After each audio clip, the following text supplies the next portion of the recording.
ഈ വചനം ഓൺലൈനിലൂടെ കാണുന്ന എല്ലാ കുടുംബങ്ങളെ ഓർക്കുന്നു.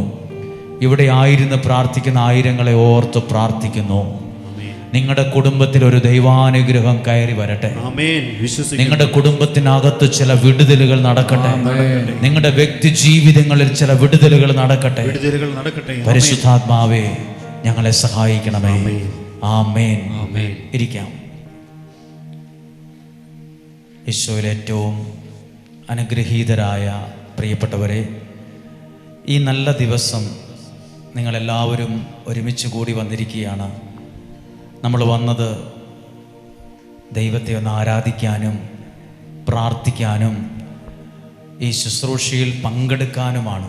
വളരെ സന്തോഷത്തോടും ആഗ്രഹത്തോടും പ്രതീക്ഷയോടും കൂടെ നിങ്ങളെ സ്വീകരിക്കും. ഇന്ന് കർത്താവ് നൽകിയ ഒരു സന്ദേശമാണ് എല്ലാ കുടുംബങ്ങൾക്ക് വേണ്ടി പ്രത്യേകം ഒന്ന് പ്രാർത്ഥിക്കണമെന്ന്.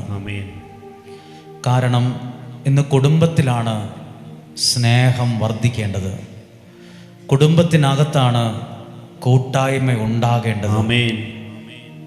കുടുംബം പല കാരണത്താൽ അകന്നു നിൽക്കാൻ പാടില്ല. കുടുംബം ചെതറിപ്പോകാൻ പാടില്ല. ഒരു സാക്ഷി ഞാൻ നിങ്ങളോട് പറയാം.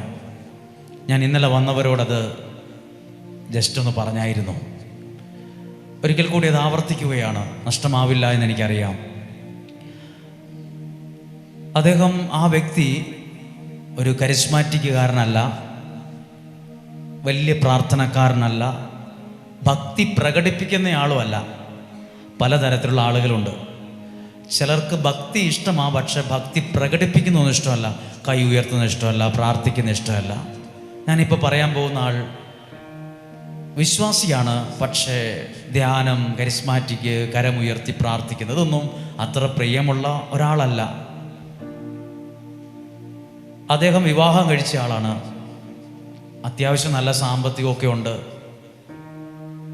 ഭാര്യയും ഭർത്താവും എന്ന നിലയിൽ അവർ രണ്ടുപേരും ഒരു കാറിലോ വാഹനത്തിലോ പോവുകയാണെങ്കിൽ അവിടെയുള്ള എല്ലാവരും ചിന്തിക്കും, എന്ത് നല്ല ഭാഗ്യമുള്ള കുടുംബമാണ്, ജീവിക്കുവാണെങ്കിൽ അങ്ങനെ ജീവിക്കണമെന്നൊക്കെ തോന്നും.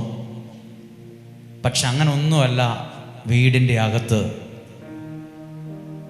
പല സമയത്തും വഴക്കും അകൽച്ചയും. ആ വ്യക്തി പറഞ്ഞതുപോലെ പറയാം. ഒരു ദിവസം ഡെയിലി ബ്ലെസ്സിങ്ങിൽ വചനം കേട്ടപ്പോൾ അദ്ദേഹം പറഞ്ഞു, അച്ഛൻ പറഞ്ഞ വചനം ആണി പോലെ എൻ്റെ ശരീരത്ത് കയറി.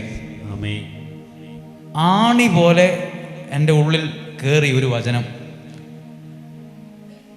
അദ്ദേഹം അദ്ദേഹത്തിൻ്റെ ഭാര്യയെ കണ്ടുകൊണ്ടിരുന്നത് ഒരു അലക്ക് മെഷീനായിട്ടാണ്. ഞാൻ പല യാത്രകൾ പോവും. ബിസിനസ് പരമായ യാത്രയുണ്ട്, ചിലപ്പോൾ ബിസിനസ് ടൂറുണ്ട്, കൂട്ടുകാരോടൊപ്പം കറങ്ങാൻ പോകും. അപ്പോൾ എനിക്ക് ദിവസം എപ്പോഴെപ്പോഴും ഡ്രസ്സ് മാറണം. അപ്പോൾ ഇതെല്ലാം ഊരി അവിടെ കൊണ്ടുപോയി കൂട്ടിയിടും. ഭാര്യയാണ് ഇതെല്ലാം അലക്കി തേച്ച് മടക്കി അലമാരിയിൽ വൃത്തിയായിട്ട് വെക്കണം. അപ്പോൾ അദ്ദേഹം ഭാര്യയെ കണ്ടത് ഒരു അലക്ക് മെഷീനായിട്ടാണ്. അദ്ദേഹം പറഞ്ഞ വാക്കാണ്. ഞാൻ എൻ്റെ ജീവിത പങ്കാളിയെ കണ്ടത് അലക്ക് മെഷീനായിട്ടാണ്. ഞാൻ എൻ്റെ ഭാര്യയോട് ചോദിക്കും, പച്ച ഷർട്ട് എവിടെ? ആ വരയുള്ള ഷർട്ട് കാണുന്നില്ലല്ലോ. ഈ മുണ്ട് അലക്കിയില്ലേ? ഇതൊക്കെയാണ് സംസാര ഭാഷയിൽ വരുന്ന കാര്യങ്ങൾ. വേറൊന്നും, സുഖമാണോ സന്തോഷമാണോ എങ്ങനെ പോകുന്നു, ഇതൊന്നും ചോദിക്കത്തില്ല. ഷർട്ട് എവിടെ?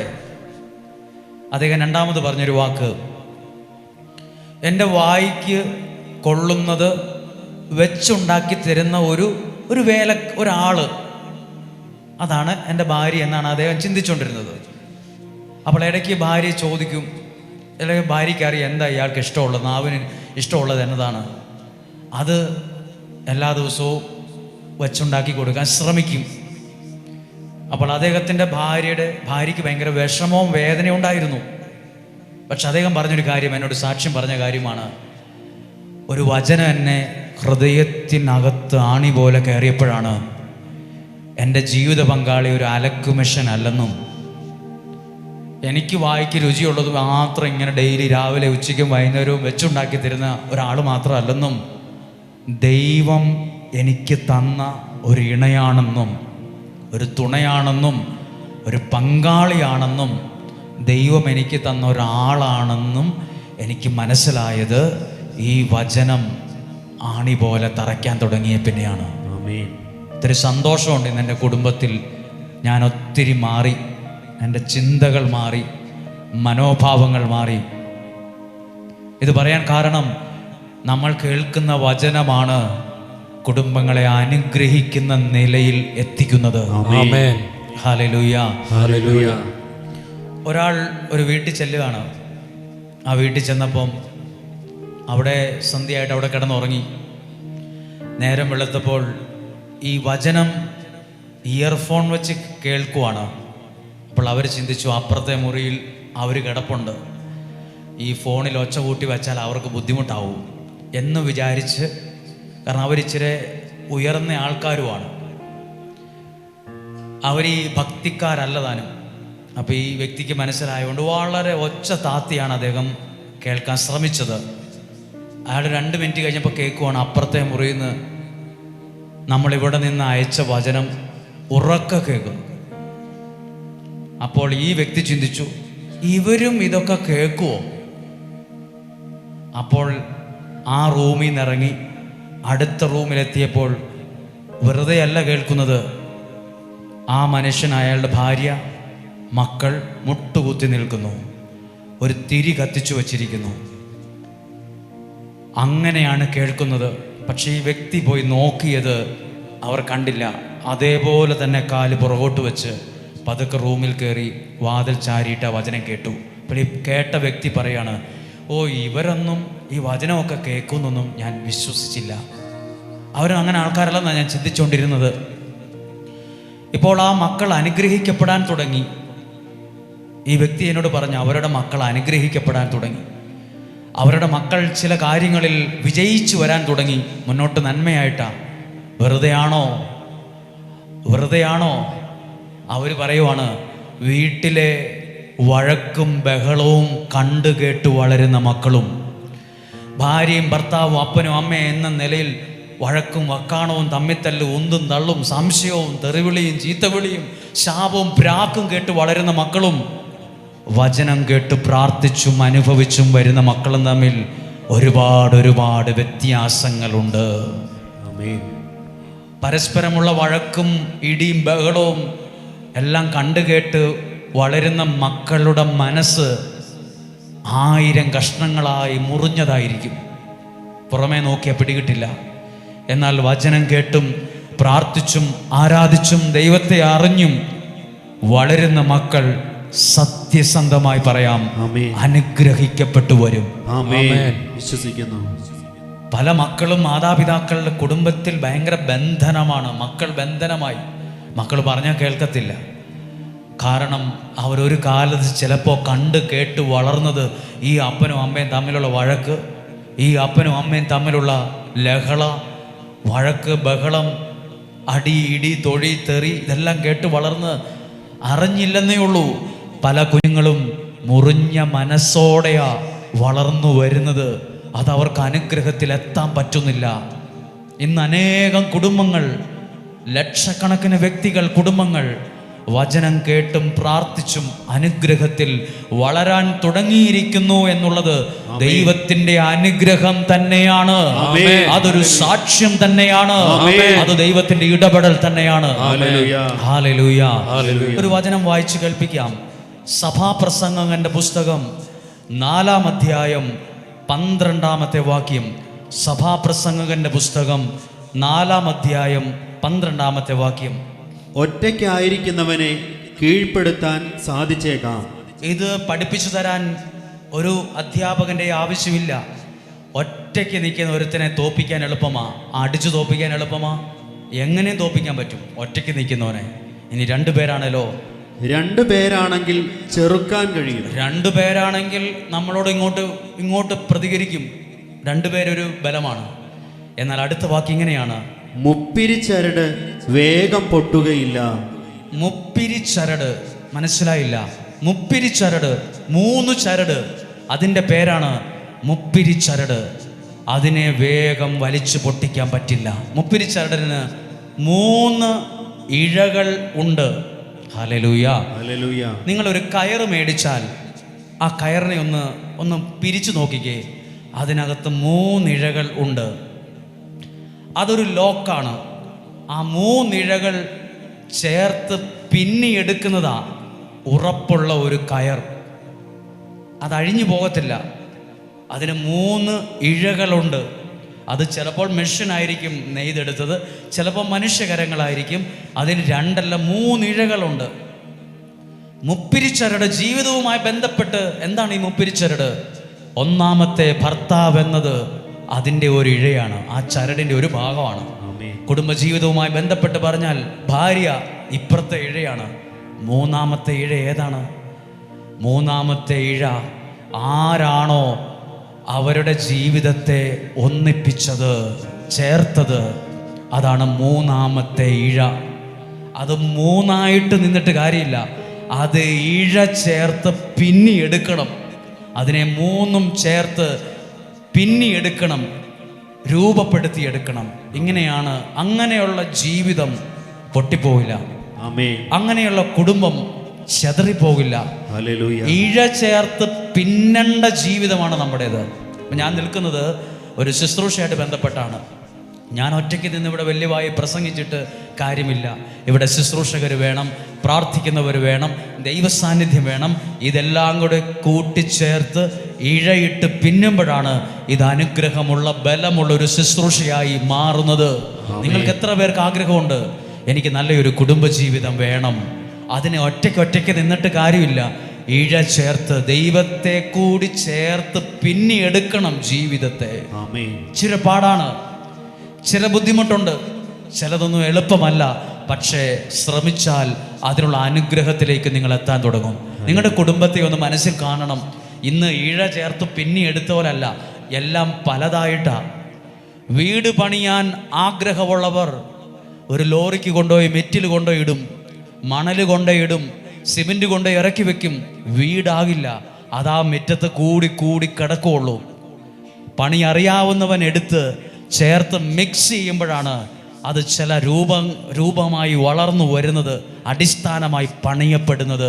ഇതുപോലെ നിങ്ങൾ കേൾക്കുന്ന വചനവും നിങ്ങളുടെ പ്രാർത്ഥനയും നിങ്ങളുടെ ദൈവാശ്രയവും എല്ലാം കൂടി വരുമ്പോഴാണ് നിങ്ങളുടെ ജീവിതം ഉറപ്പുള്ള ഒന്നായി പണിയപ്പെടാൻ പോകുന്നത്. ഒരു നിമിഷം എന്നെ കേൾക്കുന്ന കുടുംബസ്ഥരായ എല്ലാവരും ഒന്ന് പ്രാർത്ഥിച്ചേ. നിങ്ങളുടെ കുടുംബത്തെ സ്ഥാപിച്ചത് ദൈവമാണ്. കുടുംബത്തിന്റെ ഉടമസ്ഥൻ ദൈവമാണ്, സ്ഥാപകൻ, ഉടമസ്ഥൻ. മുറ്റത്ത് കിടക്കുന്ന കാറ് അതെൻ്റെയാണ്, ഞാനാണ് അതിൻ്റെ ഉടമസ്ഥൻ എന്ന് നമ്മൾ പറയില്ലേ? ആ പറമ്പിൻ്റെ ഉടമസ്ഥൻ ഞാനാണ്. ആ കട എൻ്റെയാണ്, എൻ്റെ ഉടമസ്ഥതയിലുള്ള കടയാണ്. ഓരോന്നിനും ഉടമസ്ഥനുണ്ട്, ഉടമസ്ഥൻ. അപ്പൊ എൻ്റെ കുടുംബത്തിന് ഉടമസ്ഥനാരാ? ഈ ശുശ്രൂഷയുടെ ഉടമസ്ഥനാരാ? ഈ ആരാധനാലയത്തിന് ഉടമസ്ഥനാരാ? ഞാനല്ല. ഇതിന്റെ ഉടമസ്ഥൻ ദൈവമാണ്. ആ ദൈവത്തെ കൂടെ എൻ്റെ ജീവിതത്തോട് ചേർത്ത് ഇഴയിട്ട് പിന്നിയെടുക്കാൻ ഞാൻ ആഗ്രഹിക്കുന്നു കർത്താവേ. ഒന്ന് പ്രാർത്ഥിച്ചേ. കർത്താവേ, എൻ്റെ കുടുംബത്തിൽ 4 വഴിക്കാ ചിതറിയാ കിടക്കുന്നത്. ഒന്നും പറഞ്ഞാൽ ആരും ഇഷ്ടപ്പെടുന്നില്ല. മക്കൾ മക്കളുടെ വഴിക്ക്, ഭാര്യ ഭാര്യയുടെ വഴിക്ക്, ഭർത്താവ് ഭർത്താവിൻ്റെ വഴിക്ക്. ഭക്ഷണം കഴിക്കാൻ ഒരുമിച്ചിരിക്കുന്നു, അവിടെ ഇവിടെ ഓരോ മുറികളിൽ കിടന്നുറങ്ങുന്നു. കുറേ പേര് ഫോൺ നോക്കുന്നു, TV കാണുന്നു. വന്നു കയറി പോകുന്ന ഒരു സ്ഥലം. അതുപോരാ, സ്നേഹം നിങ്ങളുടെ കുടുംബത്തിൽ വർദ്ധിക്കണം, കൂട്ടായ്മ വർദ്ധിക്കണം, ദൈവാനുഗ്രഹം വർദ്ധിച്ചു വരണം. എന്നാലേ മുപ്പിരിച്ചരട് പൊട്ടിക്കാൻ പറ്റാത്ത പോലെ കുടുംബത്തിനകത്ത് അനുഗ്രഹത്തിന്റെ ഉറപ്പുണ്ടാകൂ, കൃപയുടെ ഉറപ്പുണ്ടാവുകയുള്ളൂ. ഒന്ന് പ്രാർത്ഥിച്ചേ. ഭർത്താവ് എന്ന നിലയിൽ എൻ്റെ ജീവിതം, ഭാര്യ എന്ന നിലയിൽ എൻ്റെ ജീവിതം, കർത്താവ് ഞങ്ങളെ തമ്മിൽ ഒന്നിപ്പിച്ച ദൈവത്തിൻ്റെ സാന്നിധ്യത്തെ കൂടെ കൂട്ടിച്ചേർത്ത് മുപ്പിരിച്ചരട് പോലെ ഒന്ന് പിന്നിയെടുത്തോട്ടെ. ഈ സമയത്ത് ഒന്ന് പിന്നിയെടുക്കാൻ ഞാൻ ആഗ്രഹിക്കുന്നു. എല്ലാവരും ഒന്ന് മനസ്സിൽ കണ്ട് നിങ്ങളുടെ കുടുംബം, നിങ്ങളുടെ മക്കളുടെ കുടുംബം, ചിലപ്പോൾ വിവാഹം കഴിച്ച മക്കൾ നിങ്ങൾക്കുണ്ടാകും. അവരുടെ ജീവിതത്തിൽ എന്തൊക്കെയോ അസ്വസ്ഥതയുണ്ട്. അവർ ഇന്ന രാജ്യത്താണ്, എന്തു ചെയ്യണമെന്ന് അറിയില്ല. ആരെ കൊണ്ടാണ് കൗൺസിലിംഗ് നടത്തേണ്ടത്, ആര് തലയെ കൈവച്ച് പ്രാർത്ഥിച്ചാൽ ഒരു വിടുതൽ കിട്ടേണ്ടത്, എല്ലാം ബന്ധനമാണല്ലോ.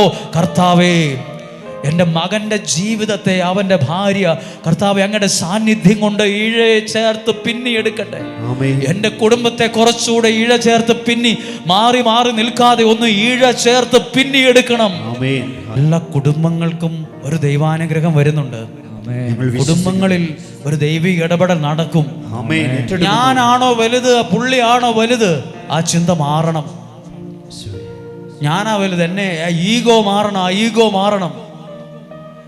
ഈഗോ മാറിയില്ലെങ്കിൽ പ്രശ്നങ്ങൾക്ക് മാറ്റം ഉണ്ടാവില്ല, പ്രതിസന്ധികൾ മാറില്ല, വെല്ലുവിളികൾ മാറില്ല, ആ ദുഃഖമുള്ള അന്തരീക്ഷം മാറത്തില്ല. ഈഗോ മാറണം. ഞാൻ ദൈവത്തിൻ്റെ ഒരു പൈതലാണ്. ദൈവമാണ് എനിക്ക് ഈ കുടുംബജീവിതം തന്നത്. എനിക്ക് ഈ വ്യക്തിയെ തന്നത് ദൈവമാണ്. കുറവുകൾ ഉണ്ടാകാം, പക്ഷെ എനിക്ക് ദൈവമാണ് ഈ വ്യക്തിയെ തന്നത്. അങ്ങനെയാ ദൈവകാര്യങ്ങളിൽ സ്വീകരിച്ചത്. കർത്താവെ, ഞങ്ങളുടെ കുടുംബങ്ങളെല്ലാം സമർപ്പിച്ചുകൊണ്ട് സമർപ്പിക്കുന്നു. കർത്താവേ, ഇത്രത്തോളം എന്നെ കൊണ്ടുവന്നിടുവാൻ ഞാനും എൻ്റെ കുടുംബവും എന്തുള്ളൂ ഒന്ന് പറഞ്ഞേ, ഞാനും എൻ്റെ കുടുംബവും. ഇത്രത്തോളം എന്നെ കൊണ്ടുവന്നിടുവാൻ ഞാനും എൻ കുടുംബവും എന്തുള്ളൂ. നല്ലൊരു കുടുംബജീവിതം ഉണ്ടായിരുന്നെങ്കിൽ എന്ന് പ്രാർത്ഥിക്കുന്നവരുണ്ട് ഇതിനകത്ത്. ഇത്ര നന്മകൾ ഞങ്ങളനുഭവിപ്പാൻ എന്തുള്ളൂ. പരസ്പരം കുറ്റപ്പെടുത്തുന്നത് നിർത്തുക, പരസ്പരം വെല്ലുവിളിക്കുന്നത് നിർത്തുക, പരസ്പരം സംശയിക്കുന്നത് അവസാനിപ്പിക്കുക. ദൈവം നല്ലൊരു കുടുംബം തന്നിട്ടുണ്ട്. തമ്മി തല്ലി ചിതറിച്ചു കളയരുത്, വഴക്ക് കൂടി അതിന്റെ മഹത്വം കളയരുത്. കള്ളു കുടിച്ചു ചീത്ത പറഞ്ഞും സംശയിച്ചും അതിന്റെ മഹത്വം കളയരുത്. അങ്ങനെ കളയുമ്പോൾ അറിഞ്ഞായിരുന്നോ, ദൈവത്തിന്റെ മനസ്സു വേദനിച്ചായിരുന്നു. പിശാചിന് ഭയങ്കര സന്തോഷമാണ് അതൊക്കെ. ദൈവത്തിന്റെ മനസ്സു വേദനിച്ചായിരുന്നു. ദൈവത്തിന്റെ നിന്റെ മനസ്സ് വേദനിച്ചതിനേക്കാൾ കൂടുതൽ വേദനിച്ചൊരു മനസ്സുണ്ട്, ദൈവത്തിന്റെ മനസ്സ്. ഒത്തിരി കുടുംബങ്ങളെ ദൈവം, അല്ലെങ്കിൽ ഞാൻ പറഞ്ഞില്ലേ ഒരാളോട്, ഒരു വ്യക്തിയുടെ സാക്ഷി നിങ്ങൾ കേട്ടില്ലേ? ഭാര്യനെ അലക്കമിഷനായും വെച്ചു വിളമ്പി തരുന്ന ഒരാളായും മാത്രം കണ്ടിരുന്ന മനുഷ്യൻ പറയുക, എൻ്റെ മനസ്സിൽ ആണിയിറങ്ങുന്ന പോലെ ഒരു വചനം കൊണ്ടു. അതിനുശേഷം ഞാൻ എൻ്റെ ജീവിത പങ്കാളിയെ കാണുന്നത് ഇണയായും തുണയായും പങ്കാളിയായും ദൈവം തന്ന സമ്മാനമായിട്ടാണ്. ദൈവത്തെ കൂടെ കൂടിച്ചേർത്ത് ഇഴയിട്ട് പിന്നുമ്പോൾ കുടുംബം ഒരു അനുഗ്രഹമാകാൻ തുടങ്ങും. ആ കുടുംബത്തിന്റെ മേൽ നന്മകൾ വിരിയാൻ തുടങ്ങും. നല്ലൊരു പൂന്തോട്ടം കാണുമ്പോൾ സന്തോഷം ഉണ്ടാവില്ലേ? അതുപോലെ നിങ്ങളുടെ വീട് കാണുമ്പോഴും സന്തോഷം മനസ്സിനുണ്ടാകാൻ തുടങ്ങും. ആ വീട്ടിലേക്ക് കയറി വരാൻ തന്നെ ഒരു സന്തോഷം ഉണ്ടാകും. ഒത്തിരി മാതാപിതാക്കൾ മക്കളുടെ കുടുംബജീവിതത്തെ സമർപ്പിച്ച് പ്രാർത്ഥിക്കുന്നവരുണ്ട്. അവരും ഈ കുടുംബത്തെ, ഒരുപക്ഷെ അവരിവിടെ ഇല്ല, പ്രാർത്ഥിക്കുന്ന ആർക്കു വേണ്ടിയാണോ പ്രാർത്ഥിച്ചവർ അവരൊക്കെ ചില നാട്ടിലും രാജ്യത്തും ദേശത്തുമാണ്.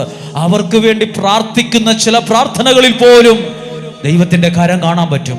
ദൈവത്തിന്റെ കരം കാണാൻ പറ്റും. കുടുംബത്തിന് വേണ്ടി പ്രാർത്ഥിച്ച് ഒത്തിരി കുടുംബ ജീവിതക്കാരെ ദൈവം സഹായിക്കും. ഒത്തിരി കുടുംബജീവിതം ആഗ്രഹിച്ച് പ്രാർത്ഥിക്കുന്ന സ്വപ്നമുള്ളവരുണ്ട്. മനസ്സിനകത്ത് നല്ലൊരു കുടുംബത്തെ സ്വപ്നം കണ്ട് പ്രാർത്ഥിക്കുന്നവരുണ്ട്. കുടുംബം ഒരു നരകതുല്യമായ അവസ്ഥയിൽ കടന്നു പോകുന്നവരുണ്ട്. പ്രാർത്ഥിച്ച ഒത്തിരി കാര്യങ്ങളിൽ ദൈവത്തിന്റെ കരമുണ്ട്, കുടുംബത്തിൽ ദൈവകരമുണ്ട്. Hallelujah, hallelujah. ഇനി ഒരു കാര്യം, രണ്ടാമത് കർത്താവിൻ്റെ ഒരു സന്ദേശമാണ്.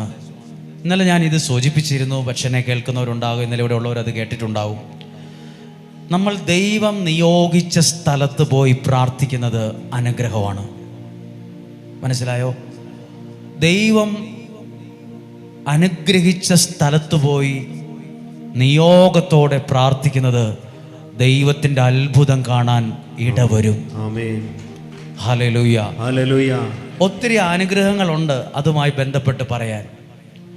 അത് പറയുമ്പോൾ ആ വചനത്തിലേക്ക് വരുമ്പം നിങ്ങൾ എന്തെങ്കിലും ജീവിതത്തിൽ തടസ്സം, പ്രതിസന്ധി, എൻ്റെ ജീവിതം ഇങ്ങനെ ആയിപ്പോയല്ലോ, എൻ്റെ ജീവിതം തടസ്സമാണല്ലോ, എൻ്റെ ജീവിതം മുഴുവൻ ഇരുട്ടാണല്ലോ, എനിക്കൊരു നല്ല ഭാവി ഇല്ലാതെ പോയല്ലോ. ഇങ്ങനെ ചിന്തിക്കുന്ന നിങ്ങൾ ആരെങ്കിലും ഉണ്ടെങ്കിൽ ഒരു നിമിഷം നിങ്ങളെ ഇതുമായി ബന്ധപ്പെട്ടെന്ന് കേൾക്കാൻ പോവാണ്. അതിനൊരു കുഞ്ഞു ഉദാഹരണം പറഞ്ഞുകൊണ്ട് ആരംഭിക്കാം. നിങ്ങളൊരു പക്ഷേ എല്ലാവർക്കും അറിയാം കോഴിമുട്ട അതെന്നാണെന്നറിയാം. അതിനെ ഒരു സ്പൂണ് കൊണ്ട് തൊട്ടാൽ മതി, ഒന്ന് അടിച്ചാൽ മതി, അത് പൊട്ടിപ്പോകും. അത് പൊട്ടിച്ചൊരു ഗ്ലാസ്സിലേക്ക് ഒഴിച്ചാൽ അല്ല നിലത്തേക്ക് ഇട്ടാൽ രണ്ട് കാര്യങ്ങൾ കാണാൻ പറ്റും. ഒരു വെള്ളയും ഒരു മഞ്ഞക്കുരുവും, അതാണ് അതിനകത്തുള്ളത്. അതിനെ ഇളക്കിയാൽ അത് കലങ്ങിപ്പോകും. എന്നാൽ ഇതേ മുട്ട ഒരു കോഴിയുടെ അടിയിൽ പൊരുന്ന വയ്ക്കാൻ, അട വയ്ക്കാൻ തീരുമാനിച്ചാൽ അത് വിരിയാൻ എടുക്കുന്ന സമയം 21 ദിവസത്തോളമാണ്. 21 ദിവസം ഇല്ലയോ? 20-21 ദിവസമാണ്. 20-21 ദിവസം കൊണ്ട് ഈ മുട്ടയ്ക്കകത്ത് ഒരു ജീവൻ വളരും. ഒരു ജീവൻ, അതിനെ നമ്മൾ വിളിക്കുന്നതാണ് കോഴിക്കുഞ്ഞ്. ഒരു കോഴിക്കുഞ്ഞ് അതിനകത്തുണ്ട്. ഈ കോഴിക്കുഞ്ഞ് ചിലപ്പം 20-21 ദിവസം ആകുമ്പോൾ ചിന്തിക്കും, അയ്യോ എനിക്ക് പുറത്തു പോകാൻ പറ്റില്ലല്ലോ, ഈ മുട്ടയ്ക്കകത്ത് മുഴുവൻ കൂരിരുട്ടാണല്ലോ, ഇതിനകത്ത് തന്നെ മൂടി നിൽക്കുന്ന ഒരു കവറിങ് ആണല്ലോ, ഞാൻ എങ്ങനെ പുറത്തു പോകും, ഞാൻ ഇതിനകത്തിരുന്ന് ചത്തു പോവുള്ളൂ, എനിക്ക് ഈ ലോകം കാണാൻ ഭാഗ്യമില്ല, എനിക്ക് മുഴുവൻ തടസ്സമാണ് എന്ന് കോഴിക്കുഞ്ഞ് ഒരിക്കലും വിചാരിക്കില്ല. കോഴിക്കുഞ്ഞ് എന്ത് ചെയ്യും? ഇത്രയും കൈവെള്ളക്കകത്ത് പോലും ഇറുക്കി പിടിക്കാനുള്ള വലിപ്പമുള്ളൂ കോഴിക്കുഞ്ഞിന്. നഖത്തോളം കട്ടിയുള്ള ചെറിയ ചുണ്ടുണ്ട് ആ കോഴിക്കുഞ്ഞിന്. ആ കോഴിക്കുഞ്ഞ് എന്ത് ചെയ്യുമെന്ന് ചോദിച്ചാൽ തൻ്റെ ആ ഉള്ള ബലമുള്ള ചുണ്ടുകൊണ്ട് ആ തോടെ ഇങ്ങനെ പതുക്കെ കൊത്താൻ തുടങ്ങും. ആരാ പറഞ്ഞു കൊടുത്തതെന്നറിയില്ല ഇങ്ങനെ ചെയ്യാൻ. പക്ഷെ കൊത്തി കൊത്തി കൊത്തി കൊത്തി ആ തോട് പൊട്ടിക്കും. കൊത്തി പൊട്ടിക്കും. കുറേ പ്രാവശ്യം ഒന്ന് കൊത്തുമ്പോഴൊന്നും പൊട്ടിയല്ല, 10 കൊത്തുമ്പോഴൊരു കോഴിക്കുഞ്ഞിനെ സംബന്ധിച്ചിടത്തോളം ആ തോട് പൊട്ടാൻ പാടാ. അതിൻ്റെ ചുണ്ടിനൊക്കെ ബലമില്ല. ആ കോഴിക്കുഞ്ഞിന് ഇത്രയ്ക്ക് ആരോഗ്യമുള്ളൂ. പക്ഷെ പല പ്രാവശ്യം ഇരുന്ന് കൊത്തല ഒരേ ഭാഗത്ത്. കുറച്ച് കഴിയുമ്പോൾ ആ മുട്ടയുടെ ആ തോടിൻ്റെ മുകളിൽ ഒരു പാട് വീഴും. പൊട്ടാൻ തുടങ്ങുന്നതിന് മുമ്പ് ആ പാട് വീണ സ്ഥലത്ത് വീണ്ടും കൊത്തി കൊത്തി അതിനെ പൊട്ടിക്കും. എന്നിട്ട് പുറത്തേക്ക് വരും. ഈ കണ്ട പ്രായം വരെ ജീവിച്ചിട്ട് ഈ ജ്ഞാനം നമുക്കുണ്ടോ? കോഴിക്കുഞ്ഞിന് വരെ അറിയാം എങ്ങനെയാ ഈ അവസ്ഥയെന്ന് പുറത്തു വരേണ്ടെന്ന്. മനുഷ്യർക്കറിയില്ല, പലർക്കും വിശ്വാസിക്കറിയില്ല, എന്തിനു പറയണം ഭക്തർക്കറിയില്ല. അനുഭവം കൊണ്ട് പറയുവാണ്. ഇന്ന് നോക്കുമ്പോൾ ഒരു മുട്ടയ്ക്കകത്ത് വിരിയാറായ കോഴിക്കുഞ്ഞ് കാണുന്ന കാഴ്ചയായിരിക്കും നമ്മൾ കാണുന്നത്. കൂരാക്കൂരിരുട്ട്. പ്രതീക്ഷയ്ക്ക് യാതൊരുവിധ സാധ്യതയും 4 വശത്ത് നോക്കുമ്പോൾ ഇല്ല. മുഴുവൻ എന്തോ തടസ്സമാണ്. പക്ഷെ കോഴിക്കുഞ്ഞിനുള്ള ചുണ്ട് വളരെ ചെറുതാണ്. അതുകൊണ്ട് അത് 1 പ്രാവശ്യമല്ല, 10 പ്രാവശ്യമല്ല, 25 പ്രാവശ്യമൊന്നും ആയിരിക്കത്തില്ല, അത് കൊത്തിക്കൊണ്ടേയിരിക്കും. ഒരു ഭക്തന് പറ്റില്ലേ 10, 60, 70, 80, 90, 100 കിലോ തൂക്കമുള്ള, നമുക്കറിയാമോ ഇത് 100 ഗ്രാം പോലും തൂക്കമില്ലാത്ത കോഴിക്കുഞ്ഞിനറിയാം എങ്ങനെയാ പുറത്തു വരേണ്ടതെന്ന്, എങ്ങനെയാ ഈ തടസ്സത്തെ പൊട്ടിച്ച് പുറത്തു വരേണ്ടതെന്ന്.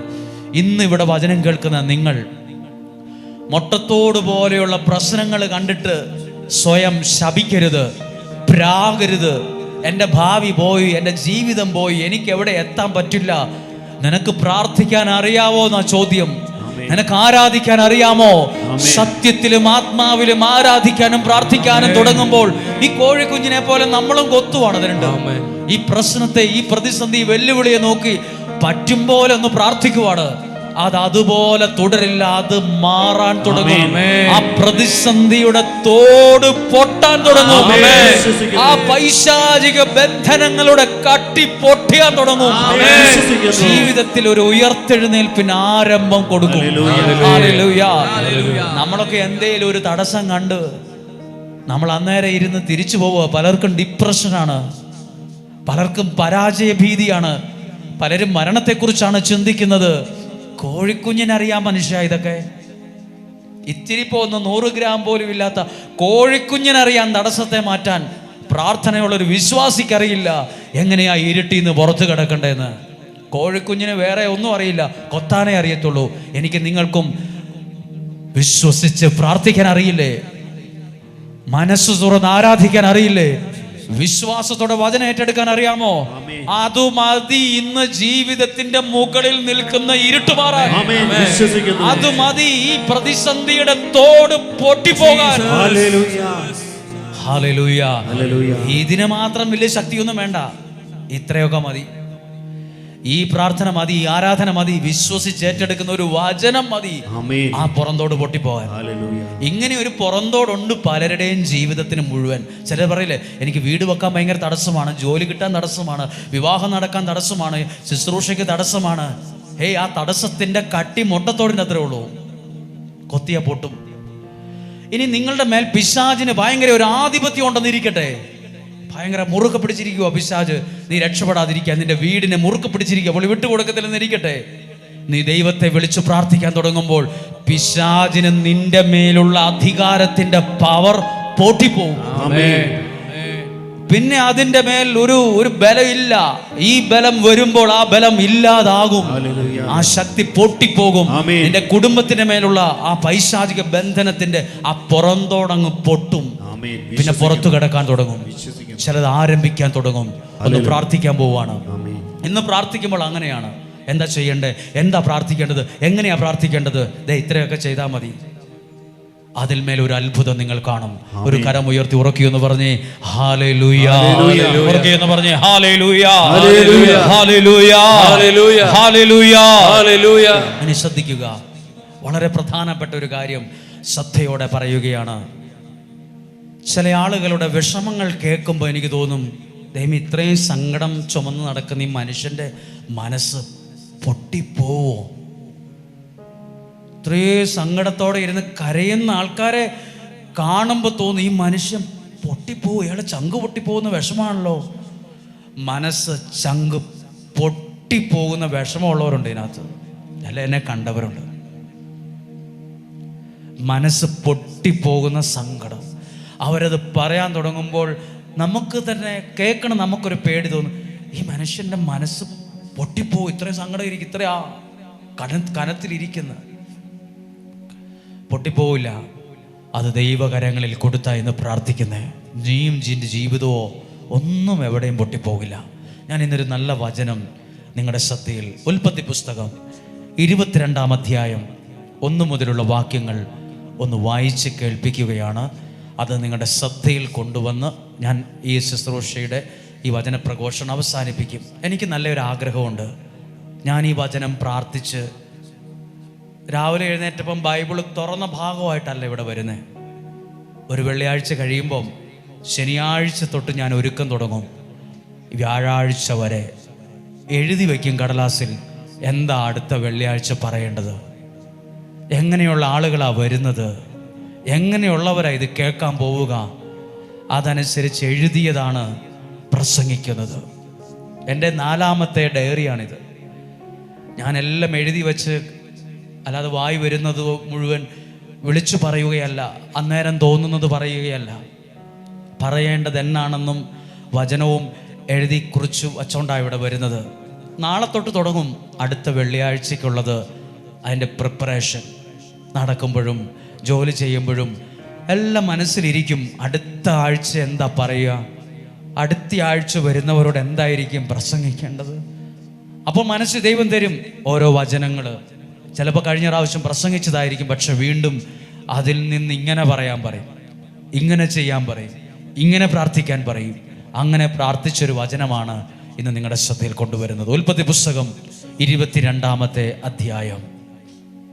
ഇവിടെ അബ്രഹാം ആരാധിക്കാൻ പോയ സ്ഥലത്തെക്കുറിച്ചാണ് എഴുതിയിരിക്കുന്നത്. എല്ലാം കേൾക്കുന്ന എല്ലാവരും ശ്രദ്ധിച്ചേ. സത്യത്തിൽ ആരാധിക്കാനായി ഇവിടെ വന്നെങ്കിൽ സത്യത്തിൽ നിങ്ങൾ ഒരു അനുഗ്രഹവും അനുഭവിച്ചിരിക്കും. ആമേൻ. വിശ്വസിക്കുന്ന കർത്താവേ, ഒരു ചടങ്ങായിട്ടോ ഭാഷണായിട്ടോ അല്ല, സത്യത്തിൽ ജീവനുള്ള ദൈവത്തെ ആരാധിക്കുന്നിടത്തൊക്കെയും ഒരു സാക്ഷ്യം ജനിക്കും. ആമേൻ. ഹല്ലേലൂയ. ഹല്ലേലൂയ. ഇനി ശ്രദ്ധിച്ചു കേട്ടോ, 22-ാം അധ്യായം 2-ാമത്തെ വാക്യം വായിക്കാം. നീ സ്നേഹിക്കുന്ന നിന്റെ ഏകമകൻ ഇസഹാക്കിനെ കൂട്ടിക്കൊണ്ട് മോറിയ ദേശത്തേക്ക് പോവുക. നോക്കൂ, അവിടെ നീ അബ്രാഹത്തോട് പറയുവാണ്, എവിടെയായാലും പോയി പ്രാർത്ഥിക്കാനല്ല പറഞ്ഞത്, ഞാൻ കാണിച്ചു തരുന്ന മലമുകളിൽ അല്ല, മോറിയ ദേശത്ത് ഒരു സ്ഥലമുണ്ട്, മോറിയ. ഹല്ലേലൂയ. ഹല്ലേലൂയ. നിങ്ങൾക്ക് ഇവിടെ വരാൻ തോന്നി, അല്ലെങ്കിൽ ഈ സ്ഥലത്ത് വരാൻ തുടങ്ങി, അല്ല നിങ്ങളുടെ മനസ്സിൽ തോന്നി ഇവിടെ പോയി ഒന്ന് പ്രാർത്ഥിച്ചാലോ? ഞാൻ വിശ്വസിക്കുന്നത് അത് ദൈവത്തിന്റെ പരിശുദ്ധാത്മാവിന്റെ ഒരു ഇടപെടലാണെന്നാണ്. ഇവിടെ ഒരാൾ ഇവിടെ ഈ കസേരയിൽ ഇരിക്കുന്നുണ്ടെങ്കിൽ ഞാൻ വിശ്വസിക്കുന്നു അതിന്റെ പിറകിൽ ദൈവത്തിന്റെ പദ്ധതിയുണ്ട്. വിശ്വസിക്കുന്നു. അല്ലാത്തൊരു കുഞ്ഞു പോലും ഈ ഇവിടെ വന്നിട്ടില്ല. ദൈവത്തിന്റെ പദ്ധതി നിങ്ങളിലുണ്ട്. ദൈവം പറയാണ്, നീ മോറിയ ദേശത്ത് പോയി അവിടെ ഞാൻ കാണിച്ചു തരുന്ന, നോക്കൂ എഴുതിയിരിക്കുന്നു, നോക്കൂ, മോറിയ ദേശത്ത് ചെന്ന് ഞാൻ കാണിച്ചു തരുന്ന സ്ഥലത്ത് നീ പ്രാർത്ഥിക്കണം. ഞാൻ കാണിച്ച സ്ഥലത്ത് വായിച്ചേ, ഞാൻ കാണിച്ചു തരുന്ന മലമുകളിൽ നീ അവനെ എനിക്കൊരു ദഹനബലിയായി. ഈ വാക്ക് ശ്രദ്ധിച്ചോ, ഞാൻ കാണിച്ചു തരുന്ന സ്ഥലം. ദൈവം നിങ്ങൾക്ക് കാണിച്ചു തന്ന ഒരു സ്ഥലമാണ് ഇപ്പോൾ നിങ്ങൾ ഇരിക്കുന്ന ഈ സ്ഥലം. ഹല്ലേലൂയ. നിങ്ങൾക്ക് മനസ്സിൽ തോന്നി ഇവിടെ ഒന്ന് പോകണം, രാവിലെ എഴുന്നേറ്റു, 3 മണിയായപ്പം വാഹനത്തിൽ പുറപ്പെട്ടതാ, അല്ലെങ്കിൽ ഇന്നലെ രാവിലെ പുറപ്പെട്ട് ഇവിടെ വൈകുന്നേരം എത്തി. നിങ്ങൾ എത്തി നിൽക്കുന്നത് അബ്രാഹത്തെ പോലെയാ, ദൈവം മനസ്സിൽ തോന്നിപ്പിച്ച സ്ഥലത്ത്. എനിക്കൊന്ന് പോകണം, എൻ്റെ നിയോഗം അവിടെ എഴുതി വെച്ചൊന്ന് പ്രാർത്ഥിക്കണം, ഒരു പ്രാർത്ഥന സ്വീകരിക്കണം. അതിനായി മഞ്ഞും മഴയും തണുപ്പും കാറ്റും മഴയും പ്രളയവും ഒക്കെ ഉണ്ട്. സ്കൂളുകൾക്ക് പോലും അവധി പ്രഖ്യാപിച്ച സമയത്ത് വീട്ടിൽ നിന്ന് പലരും പറഞ്ഞതാ, ഇന്ന് പോകേണ്ട, മഴയൊക്കെ മാറിയിട്ട് പോകാം. എന്നാലും ഒരാഗ്രഹത്തിൽ വന്നു. ഞാൻ വിശ്വസിക്കുന്നു ദൈവം കാണിച്ച സ്ഥലത്താണ് ഇന്ന് ആരാധിച്ചു കൊണ്ടിരിക്കുന്നത്. ദൈവം കാണിച്ച സ്ഥലത്താണ് ഞാൻ പ്രസംഗിച്ചു കൊണ്ട് നിൽക്കുന്നത്. ദൈവം കാണിച്ച മനുഷ്യരാണ് എൻ്റെ മുമ്പിലുള്ളത്. ദൈവം കാണിച്ചു തന്ന മക്കൾക്ക് വേണ്ടിയാണ് ഞാൻ പ്രസംഗിക്കുന്നത് എന്ന് പറഞ്ഞേ ഹല്ലേലൂയ. കരങ്ങളെ ഉയർത്തി ചേർന്ന് പറഞ്ഞേ ഹല്ലേലൂയ, ഹല്ലേലൂയ, ഹല്ലേലൂയ. ഇനി അബ്രാഹാം എന്തു ചെയ്തു എന്ന് 3-ാമത്തെ വാക്യം ശ്രദ്ധിക്കാമോ? 3-ാമത്തെ വാക്യം, അബ്രാഹാം എഴുന്നേറ്റ് എങ്ങോട്ടേലും അല്ല പോയത്, ദൈവം കാണിച്ച സ്ഥലത്തേക്ക് തന്നെ ആള് പോയി. എഴുതിയിട്ടുണ്ട് 3-ാമത്തെ വാക്യം. അബ്രാഹാം അതിരാവിലെ എഴുന്നേറ്റ്. അബ്രാഹാം നമ്മൾ മാത്രമല്ല, അതിരാവിലെ എഴുന്നേറ്റ് ഇങ്ങോട്ട് പുറപ്പെട്ടത്. അബ്രാഹവും അതിരാവിലെ വളരെ നേരം വെളുക്കുന്നതിന് മുമ്പ് എഴുന്നേറ്റു. കഴുതയ്ക്ക് ജീനിയിട്ട് 2 വേലക്കാരെയും മകൻ ഇസഹാക്കിനെയും കൂട്ടി ബലിക്ക് വേണ്ട വിറകും എടുത്തോണ്ട് ദൈവം പറഞ്ഞ സ്ഥലത്തേക്ക് പുറപ്പെട്ടു. ഒന്ന് പറഞ്ഞേ ഹല്ലേലൂയ.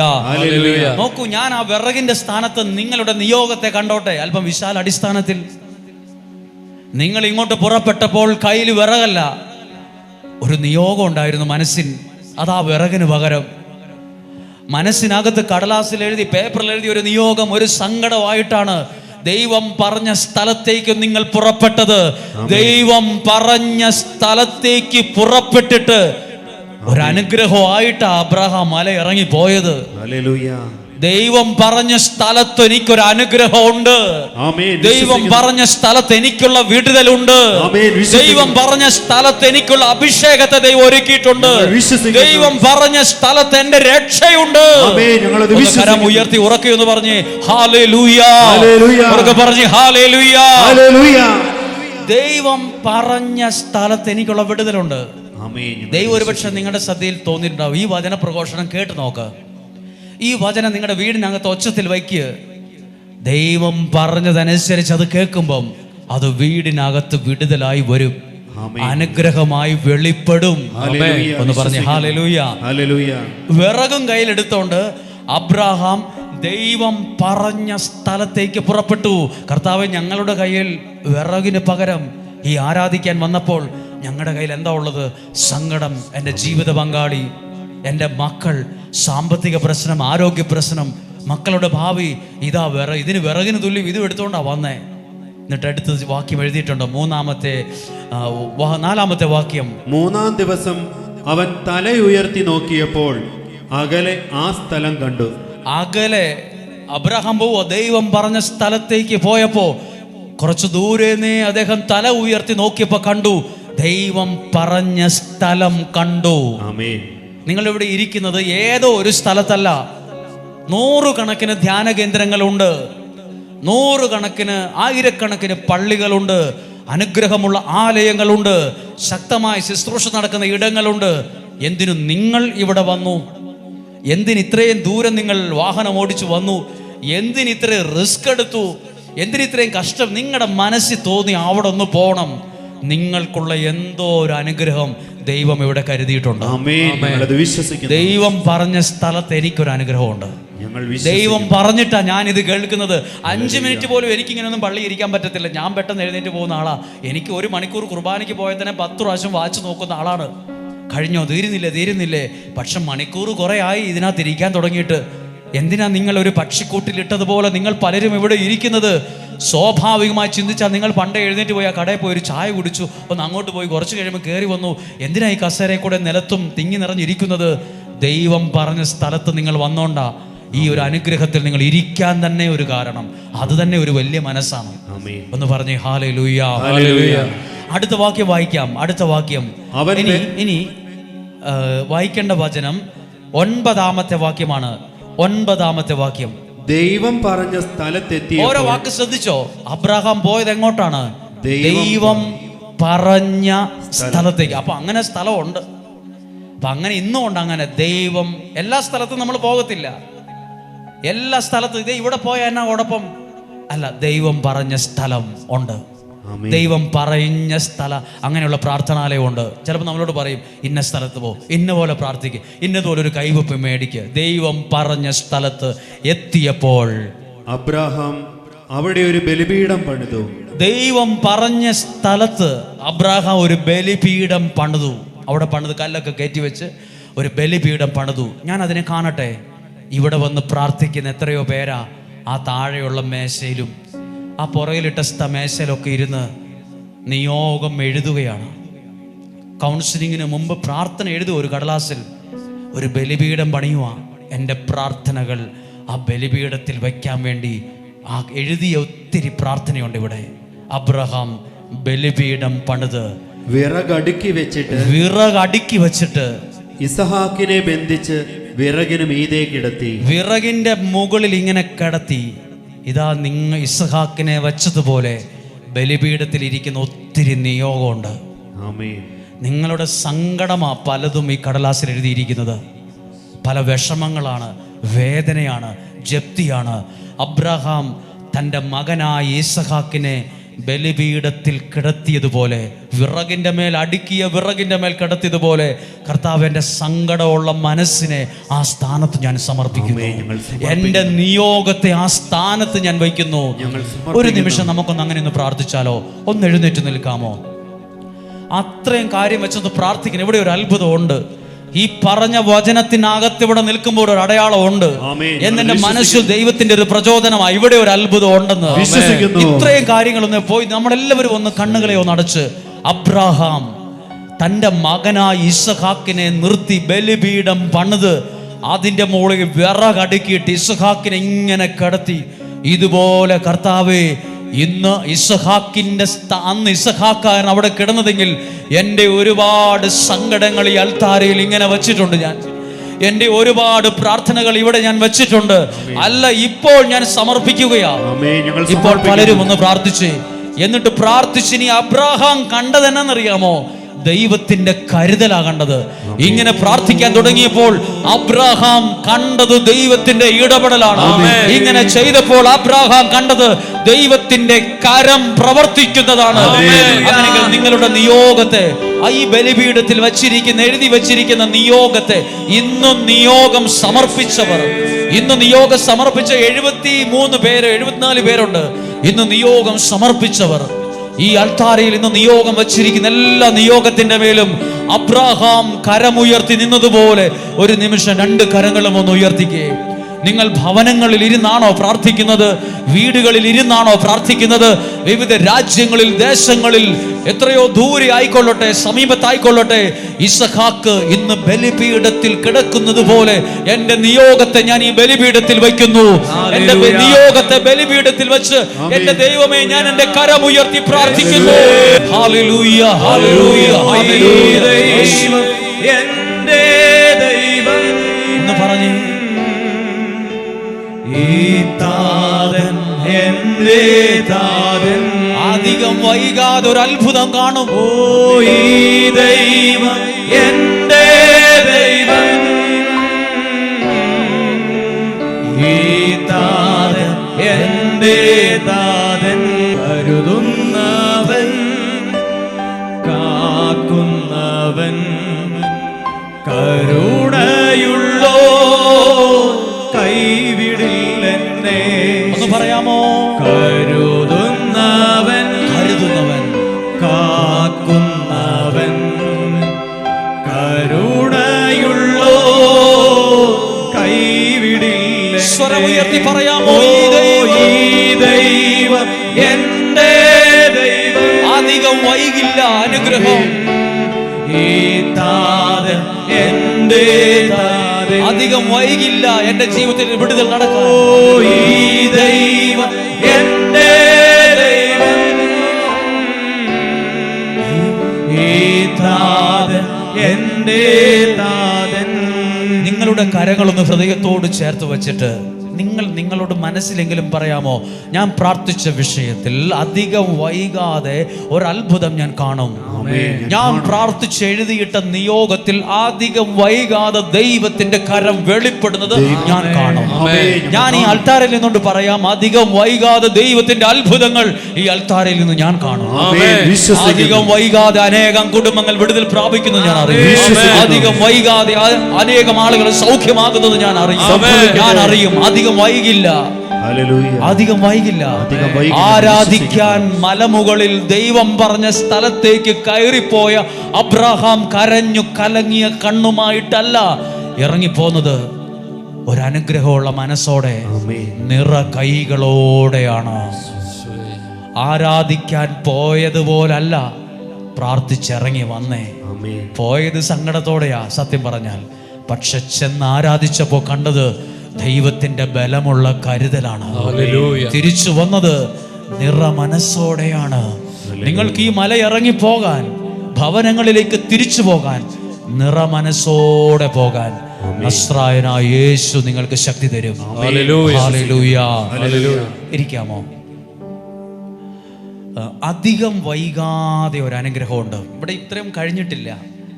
ഈ ഭാഗം വായിച്ച് അബ്രഹാം ബലിപീഠം ഉണ്ടാക്കി, ആ ബലിപീഠത്തിൻ്റെ മുകളിൽ വിറകടുക്കി, നല്ല പണിയെടുത്തു. അവിടെ ഇവിടെയും കിടന്ന് കല്ലെല്ലാം പെറുക്കി കൊണ്ടുവന്ന് കെട്ടിപ്പൊക്കി, കൊണ്ടുപോയ വിറകെല്ലാം കൂടെ അടുക്കി വെച്ചു. അതിൻ്റെ മുകളിൽ ആ ഇസ്ഹാക്കിനെ കിടത്തി. ബൈബിൾ വായിച്ചാൽ അറിയാം, ഇനി അധികം വൈകാതെ നിങ്ങൾ കാണാൻ പോകുന്നത്, വായിക്കുന്നത് ഒരത്ഭുതത്തെക്കുറിച്ചാണ്. വിശ്വസിക്കുന്നവർ അധികം വൈകാതെ ഒരു നന്മ അനുഭവിക്കും. വിശ്വസിക്കുന്നു. സത്യമാണ്. അല്ല, ഈ വചനം ഇന്ന് പ്രസംഗിക്കില്ല. ഈ വചനം ദൈവം എനിക്ക് തരില്ല. കുറച്ച് കഴിഞ്ഞ് ഇനി 10-ാമത്തെ വാക്യം, മകനെ ബലി കഴിക്കാൻ അബ്രാഹാം കത്തി കയ്യിലെടുത്തു. മകനെ കുത്തിക്കൊല്ലാൻ, അതാ സത്യം പറഞ്ഞാൽ ബലി കഴിക്കാൻ, കൊല്ലാൻ, അല്ലെങ്കിൽ നെഞ്ചത്ത് കത്തി ഇറക്കാൻ കത്തി കയ്യിലെടുത്ത് നിൽക്കുവാണ്. എടുത്തു നിൽക്കുമ്പോൾ മുമ്പേ പറഞ്ഞ വാക്കാണ് 11-ാമത്തെ വാക്യം. തൽക്ഷണം, അധികം വൈകാതെ, തൽക്ഷണം, വളരെ വേഗത്തിൽ ഒരത്ഭുതം നടക്കുക.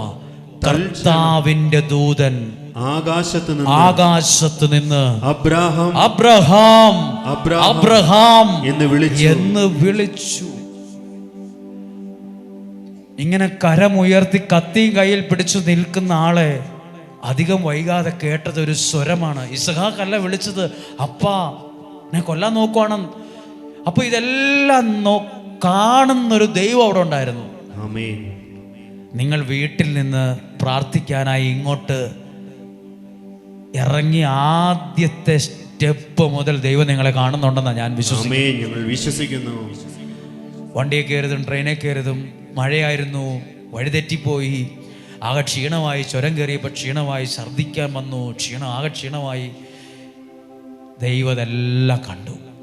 കൃത്യസമയത്ത് വിളിക്കുക, അബ്രഹാം. 2 പ്രാവശ്യം വിളിച്ചു. എന്നിട്ട് എന്താ പറഞ്ഞെന്നറിയാമോ?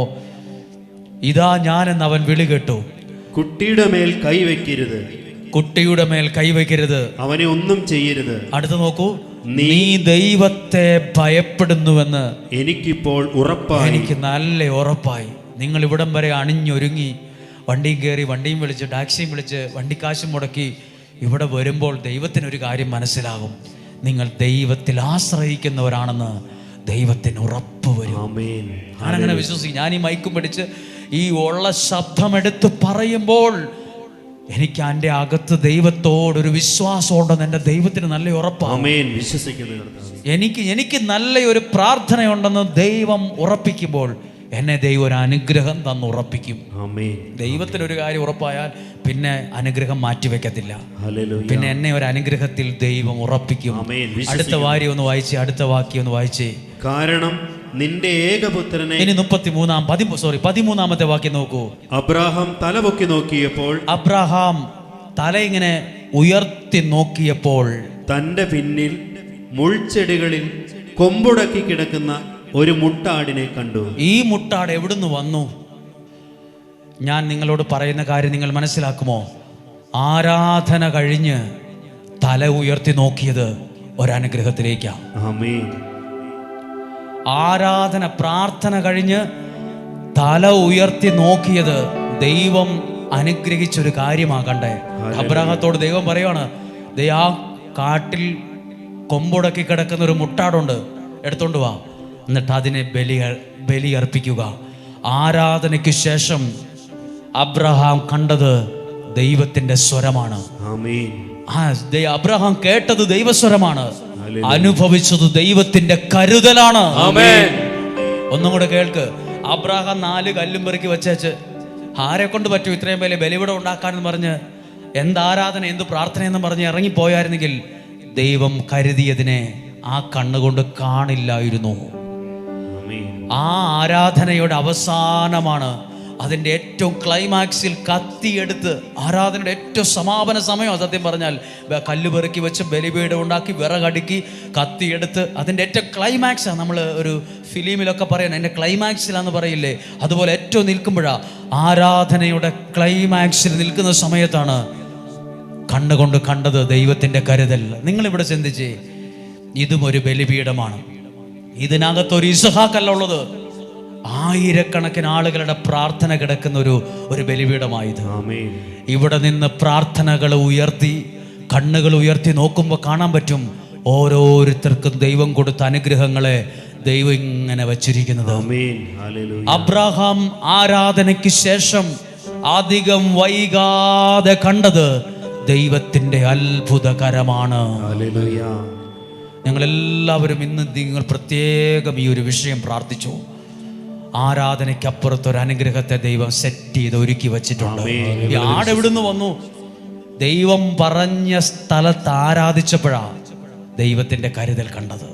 എവിടെയെങ്കിലും അബ്രഹാം ദൈവത്തിനോട് ചോദിക്കാൻ പാടില്ലായിരുന്നോ, കർത്താവേ ഇത്രയും വലിയ മലയിൽ ഈ പ്രായമായി എനിക്ക് കയറാനൊക്കത്തില്ല, അവിടെ ഇവിടെയൊക്കെ വേറെ ചെറിയ ചെറിയ മലകളും കുന്നുകളുണ്ട്, അവിടെ പോയി ആരാധിച്ചാൽ പോരാ. ദൈവം കാണിച്ച സ്ഥലത്ത് പോകണം, ദൈവം പറഞ്ഞതുപോലെ ചെയ്യണം. അവിടെ നീ ഒരു അത്ഭുതത്തെ കാണാൻ തുടങ്ങും. ഇവിടെ വന്നവരൊക്കെ അങ്ങനെയാ, എല്ലായിടത്തും പ്രാർത്ഥനകളുണ്ട്. പക്ഷെ ദൈവം നിന്നോട് പറഞ്ഞ സ്ഥലത്ത് നീ പ്രാർത്ഥിക്കാനും ആരാധിക്കാനും തുടങ്ങുമ്പോൾ അവിടെ ദൈവത്തിന്റെ കരം നിനക്ക് കാണാൻ പറ്റും. നിന്റെ ഭവനത്തിന്മേൽ ദൈവാനുഗ്രഹം വരുന്നത് കാണാൻ പറ്റും. അടുത്ത വാക്യം നോക്കൂ, 14-ാമത്തെ അബ്രഹാം ഒരു സന്തോഷം കൊണ്ട് ഒരു കാര്യം പറയുന്നുണ്ട്. 14-ാമത്തെ വാക്യം, അബ്രഹാം ആ സ്ഥലത്തിന് യാഹ്വേയിരെ എന്ന് പേരിട്ടു. അബ്രഹാം പോയ ബലി അർപ്പിച്ച് ആരാധിച്ച സ്ഥലത്ത് യാഹ്വേയിരെ എന്ന സ്ഥലത്തിന് പേരിട്ടു. എന്നിട്ട് അടുത്ത വാക്യം എഴുതിയിരിക്കുകയാണ്, ശ്രദ്ധിച്ചു കേട്ടോ. കർത്താവിന്റെ മലയിൽ, ദൈവത്തിന്റെ മലയിൽ അവിടുന്ന് വേണ്ടത് പ്രദാനം ചെയ്യുന്നു. ആ വാക്ക് പെട്ടെന്ന് വായിച്ചു പോകാൻ പറ്റത്തില്ല. ദൈവത്തിന്റെ മലയിൽ അവിടുന്ന് വേണ്ടത്, ഏതാ വാക്ക്? വേണ്ടത്. വേണ്ടത് എന്താ വേണ്ടത്? എനിക്ക് വേണ്ടതല്ല നിങ്ങൾക്ക് വേണ്ടത്. എനിക്ക് വേണ്ടത് അല്പസമാധാനമാണ്. എനിക്ക് വേണ്ടത് ഒരു ജോലിയാണ്. എനിക്ക് വേണ്ടത് ഒരു നല്ല കുടുംബജീവിതമാണ്. എനിക്ക് വേണ്ടത് ഒരു നല്ല ശുശ്രൂഷയാണ്. എനിക്ക് വേണ്ടത് ഒരു എൻ്റെ കാര്യങ്ങൾ, എൻ്റെ പ്രതിസന്ധികൾ മാറണം. ഓരോരുത്തർക്കും വേണ്ടത് ദൈവത്തിൻ്റെ മലയിൽ നിനക്ക് വേണ്ടത് ദൈവം ചെയ്യും. അതാരാ പറഞ്ഞറിയോ?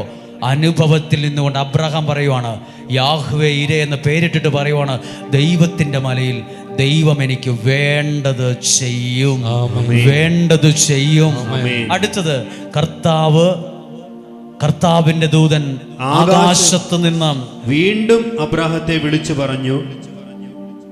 17-ാമത്തെ വാക്യം വിളിച്ചു പറഞ്ഞ് ഇങ്ങനെയാണ്, ഞാൻ നിന്നെ സമൃദ്ധിയായി അനുഗ്രഹിക്കും. എല്ലാവരും ഒന്ന് കേട്ടെ, ആരോടാ ദൈവം പറഞ്ഞത് നിന്നെ ഞാൻ സമൃദ്ധിയായി അനുഗ്രഹിക്കുമെന്ന് പറഞ്ഞ്? റോട്ടിൽ കൂടെ നടന്നവനോടാണോ?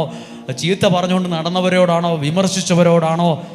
അതോ പ്രാർത്ഥനയോടെ മല കയറി കല്ലും പെറുക്കി വിറകു അടുക്കി വെച്ച് ആരാധിച്ചവനെ നോക്കിയിട്ട് ദൈവം പറയുവാണ്, നിന്നെ ഞാൻ സമർത്ഥമായി അനുഗ്രഹിക്കുന്നു. ഹല്ലേലൂയ.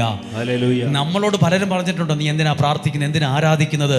പ്രാർത്ഥിക്കുന്നവനെ ആരാധിക്കുന്നവനെ നോക്കി മനുഷ്യർ പലതും പറഞ്ഞിട്ടുണ്ട്. ചിലർ ഇയാൾക്ക് ഭ്രാന്താന്ന് പറഞ്ഞിട്ടുണ്ട്, ചിലർക്ക് ഇയാൾക്ക് വട്ടാന്ന് പറഞ്ഞിട്ടുണ്ട്. പക്ഷെ ദൈവം നോക്കിയിട്ട് പറഞ്ഞത്, ഇയാൾക്ക് ഭ്രാന്തല്ല, ഈ വയസ്സാം കാലത്ത് കല്ലും പെറുക്കി ബലിപീഠം ഉണ്ടാക്കാൻ നടക്കുന്നു, വിറകും കീറിക്കൊണ്ട് മലയുടെ മുകളിലോട്ട് കയറാൻ പോയിരിക്കും, ഇയാൾക്ക് എന്താ വട്ടാണോ? അങ്ങനല്ല, ദൈവം ആ വ്യക്തിയെ നോക്കിയിട്ട് പറഞ്ഞത്, നിന്നെ ഞാൻ സമൃദ്ധമായി അനുഗ്രഹിക്കുന്നു. ഇവിടെ ഇരിക്കുന്ന എല്ലാ അപ്പച്ചന്മാർ, അമ്മച്ചിമാർ, യുവതി യുവാക്കൾ, പല മതത്തിൽപ്പെട്ടവർ, നിങ്ങൾ ആരാധിക്കാനും പ്രാർത്ഥിക്കാനും വന്നവരാ. സ്വർഗത്തിന് നിങ്ങളെ നോക്കി ഇത് തന്നെ എന്ന് പറയാൻ ആഗ്രഹമുണ്ട്. നിന്നെ ഞാൻ സമൃദ്ധമായി അനുഗ്രഹിക്കും. ആരെ പ്രാർത്ഥിച്ച എന്നെ, ആരെ ആരാധിച്ച എന്നെ, ആരെ ദൈവത്തിൽ വിശ്വസിച്ച എന്നെ, ആരെ ദൈവത്തിന് വില കൊടുത്ത നിന്നെ ദൈവം സമൃദ്ധമായി അനുഗ്രഹിക്കും. ഒന്ന് പറഞ്ഞ് ഹല്ലേലൂയ. കരം ഉയർത്തി ഉറക്കെ പറഞ്ഞ് ഹല്ലേലൂയ. അടുത്തൊരു കാര്യം അറിയാമോ? ആരാധിച്ചവനെ നോക്കിയിട്ട് പറയുവാണ്, നിന്റെ മക്കളും കൂടെ ആ കൂട്ടത്തിൽ അനുഗ്രഹിക്കുന്നു. അടുത്ത വാക്യം, നിന്റെ സന്തതികളെ ആകാശത്തിലെ നക്ഷത്രങ്ങൾ പോലെയും കടൽ തീരത്തിലെ മണൽത്തരി പോലെയും ഞാൻ വർദ്ധിപ്പിക്കും. നിന്റെ മക്കൾ മിടുക്കരാകും. ആകാശത്തിലെ നക്ഷത്രം അത് കുനിഞ്ഞു നോക്കിയാൽ കാണുന്നതല്ല, തല ഉയർത്തി നോക്കിയാലേ കാണാൻ പറ്റും. നിന്റെ മക്കൾ ആകാശത്തിലെ നക്ഷത്രങ്ങൾ, ഇരുട്ടത്തും പ്രകാശിക്കുന്നതാ നക്ഷത്രങ്ങൾ. ഇരുട്ടുള്ളപ്പോഴും നക്ഷത്രത്തിന് വെളിച്ചമാ. ഇരുട്ടുള്ളപ്പോൾ ഇരുട്ടായി പോകുന്നതല്ല, ഇരുട്ടുള്ളപ്പോഴും വെളിച്ചമായ ആകാശത്ത് നിൽക്കും നിന്റെ മക്കൾ. അടുത്തൊരു വാക്ക് എഴുതിയിട്ടുണ്ട്, ആരാധിച്ച് പ്രാർത്ഥിച്ചവന്റെ മക്കളെ നോക്കിയിട്ട് എഴുതിയിരിക്കുകയാണ്, ശത്രുവിന്റെ നഗര കവാടങ്ങൾ നിന്റെ മക്കൾ പിടിച്ചെടുക്കും. അപ്പൊ നിസ്സാരക്കാരല്ല, പ്രാർത്ഥിച്ചവന്റെ മക്കൾ പലതും പിടിച്ചു മേടിക്കും, പലതും പിടിച്ചടക്കും. അനുഗ്രഹത്തിന്റെ ഒരു അടയാളമായിട്ട് എഴുതിയിരിക്കുന്നത്. നിങ്ങളും അങ്ങനെ ഒന്ന് പ്രാർത്ഥിക്കാൻ പോവുകയാണ്. പ്രാർത്ഥിക്കുന്നവരുടെ മക്കൾ തകർന്നു പോകുന്നല്ല കേട്ടോ. ഈ പുസ്തകത്തിനകത്ത് എഴുതിയിരിക്കുന്നത് അനുഗ്രഹിക്കപ്പെടുമെന്നാണ്, രക്ഷപ്പെടുമെന്നാണ്. ദിവസവും വചനം കേട്ട് പ്രാർത്ഥിക്കുന്ന ലക്ഷക്കണക്കിന് ആൾക്കാരുണ്ട്. അവരെ നോക്കിയിട്ട് പറയുക, നിന്നെ ഞാൻ അനുഗ്രഹിക്കും, നിന്റെ മക്കൾ അനുഗ്രഹത്തിൽ ഉയർന്നു നിൽക്കും. ഹല്ലേലൂയ. ഇനി നിങ്ങൾ എല്ലാവരും ഒരു നിമിഷം ഒന്ന് പ്രാർത്ഥിക്കാൻ ഒരുങ്ങിക്കേ. ഇത് ചിലപ്പോൾ വേഗത്തിൽ ഞാൻ പ്രസംഗിച്ചത് കൊണ്ട് ചിലപ്പോൾ നിങ്ങൾക്കെല്ലാം മനസ്സിലായി കാണില്ല. അബ്രഹാം എന്ന മനുഷ്യൻ വീട്ടിലിരുന്ന് ആരാധിച്ചാ പോരായിരുന്നോ? എന്തിനാണ് വിറകും കത്തിയും ഒക്കെ എടുത്ത് ഈ യാത്ര? അനുഗ്രഹം സ്വീകരിക്കാൻ ചിലപ്പോൾ ഇച്ചിരി കഷ്ടപ്പാടൊക്കെ എടുക്കേണ്ടി വരും. ചിലപ്പോൾ ഒരു സ്ഥലത്ത് നിന്ന് മറ്റൊരു സ്ഥലത്തേക്ക് പോകേണ്ടി വരും. ഇത്രയും ദൂരത്തിൽ പോകണം, ഇവിടെ എവിടെയെങ്കിലും നിന്നാ പോരെ, ഇവിടെ എവിടെയെങ്കിലും പ്രാർത്ഥിച്ചാൽ പോരെ, ഇവിടെയും ദൈവമില്ലേ, ഇവിടെയും ആരാധനയല്ലേ നടക്കുന്നത്? അല്ല, ചിലപ്പോൾ ദൈവം കാണിച്ച് തന്ന സ്ഥലത്തേക്ക് പോകേണ്ടി വരും. ചിലപ്പോൾ ഇച്ചിരി വണ്ടിക്കാശൊക്കെ ചെലവായി എന്ന് വരും. അബ്രഹാം ആ മലമുകളിലേക്ക് വിറകും കത്തിയും എടുത്തോണ്ട് മകനായ ഇസ്ഹാക്കിനെയും കൂട്ടിപ്പോയതുപോലെ ഒത്തിരി സങ്കടങ്ങളുമായി, വേദനകളുമായി, കണ്ണുനീരും ഒക്കെയായി ഈ ആലയത്തിലേക്ക് കയറി വന്ന ദൈവത്തിൻ്റെ മക്കളാണ് നിങ്ങളെന്ന് ഞങ്ങൾ വിശ്വസിക്കട്ടെ. ദൈവം പറഞ്ഞ സ്ഥലത്തേക്ക് റിസ്ക് എടുത്ത് വന്നവരാ നിങ്ങൾ. ഇവിടെ ഇന്നലകളിൽ വന്നവർക്ക് താമസ സൗകര്യം പോലും നന്നായിട്ട് ഒരുക്കി കൊടുക്കാൻ ഞങ്ങൾക്ക് സാധിച്ചിട്ടില്ല. കുറച്ച് റിപ്പയർ വർക്കൊക്കെ നടക്കുന്നത് കൊണ്ട്. നല്ലൊരു സൗകര്യം ഞാൻ ഇന്നലെ കിടന്നപ്പോൾ ദൈവമേ, വലിയ വീട്ടിൽ ഒക്കെ ജീവിക്കുന്നവരും നല്ല റൂമിലും നല്ല കട്ടിലയിലൊക്കെ കിടന്നവരാണ് ഇവിടെ വന്ന് ഈ ഇരുമ്പ് കട്ടിലയിലും ആ പായലൊക്കെ കിടക്കുന്നത്. നല്ല ഡ്രസ്സൊക്കെ ഇട്ട് വന്ന ഒരു പരാതിയില്ലാതെ താമസിക്കുന്നു. എനിക്കത് വിഷമം തോന്നി. ദൈവമേ, നല്ലൊരു സൗകര്യം കൊടുക്കാൻ കഴിഞ്ഞില്ലല്ലോ, നല്ലൊരു ഫുഡ് കൊടുക്കാൻ കഴിഞ്ഞില്ലല്ലോ. പിന്നെ ഞാൻ ഓർക്കും, ദൈവം പറഞ്ഞിട്ട് വന്നവരല്ലേ, അവർക്ക് അതിൻ്റെ ഒരു നന്മ ഉണ്ടായിക്കോളും. ഒരു ദിവസത്തെ കാര്യമല്ലേ ഉള്ളൂ, ഒരു കുറച്ച് നേരത്തെ രാത്രിയുടെ കാര്യമല്ലേ ഉള്ളൂ. എന്തായാലും പ്രാർത്ഥിച്ചു കയറി വന്ന ദൈവത്തിൻ്റെ മക്കളാണ്. അവിടെ ചെന്ന് അബ്രാഹാം കല്ലൊക്കെ പെറുക്കി വെച്ചു, വിറകടുക്കി വെച്ച് ആ ഇസ്ഹാക്കിനെ ആ ബലിപീഠത്തിൽ അടുക്കി വെച്ച ആ വിറകിൽ കിടത്തിയതുപോലെ എൻ്റെ സങ്കടങ്ങളുടെ നിയോഗത്തെ ഞാനിവിടെ വച്ചിട്ടുണ്ട്. ഇനി അധികം വൈകാതെ എനിക്ക് ദൈവത്തിൻ്റെ കരമൊന്ന് കാണണം. എനിക്ക് അധികം വൈകാതെ എൻ്റെ കുടുംബത്തിലേക്ക് ഒരു നന്മ വെളിപ്പെടുന്നത് കണ്ടേ പറ്റൂ. ഇനി അതിനുവേണ്ടി ഒന്ന് ആരാധിക്കാനും പ്രാർത്ഥിക്കാനും പോവാം. അധികം വൈകില്ല കേട്ടോ കുഞ്ഞെ, ഒരു അനുഗ്രഹത്തിന് കൈയെത്തുന്ന ദൂരത്തൊരു അനുഗ്രഹമുണ്ട്. ഈ അബ്രാഹത്തെ കുറിച്ച് പറയുന്നത് ഇങ്ങനെയാണ്. അബ്രാഹാം മലമുകളിലേക്ക് കയറിയത് വിറക് കൊണ്ടാ, പക്ഷെ കല്ലും പിറക്കിക്കൊണ്ടല്ല. ഈ കല്ല് എവിടുന്ന് വന്നു? കല്ല് അബ്രാഹാം അവിടെ നടന്ന് ആ സ്ഥലത്ത് നിന്ന് പെറുക്കിയെടുത്തതായിരിക്കാം. അപ്പോൾ കല്ല് പെറുക്കാൻ പോയപ്പോ ഈ ആടിനെ കണ്ടില്ലാവോ? ഈ ആട് അന്നേരം അവിടെ ഇല്ലായിരുന്നോ? കല്ല് പെറുക്കി ബലിപീഠം ഉണ്ടാക്കിയ സമയത്ത് ആ ആടിനെ അവിടെ കണ്ടില്ല. ബലിപീഠം ഉണ്ടാക്കി ദൈവം പറഞ്ഞ സ്ഥലത്ത് നിന്ന് ആരാധിക്കാൻ തുടങ്ങിയപ്പോൾ ദൈവത്തിന്റെ സ്വരം മാത്രമല്ല കേട്ടത്, അബ്രഹാം അബ്രഹാം എന്ന ഒച്ച മാത്രമല്ല, തല ഉയർത്തി നോക്കിയപ്പോൾ പേര് വിളിച്ച ദൈവം ഒരുക്കി വച്ചിരിക്കുന്ന അനുഗ്രഹവും കണ്ണെത്തുന്ന ദൂരത്ത്, കൈയെത്തുന്ന ദൂരത്ത് അധികം വൈകാതെ എത്തിച്ചേർന്നു. പ്രിയപ്പെട്ടവരെ, നിങ്ങളും കണ്ണുകൾ ഉയർത്തി നോക്കുമ്പോൾ, കരമുയർത്തി ആരാധിക്കുമ്പോൾ ചിലപ്പോൾ ചിലർ ദൈവത്തിന്റെ ശബ്ദം കേൾക്കും.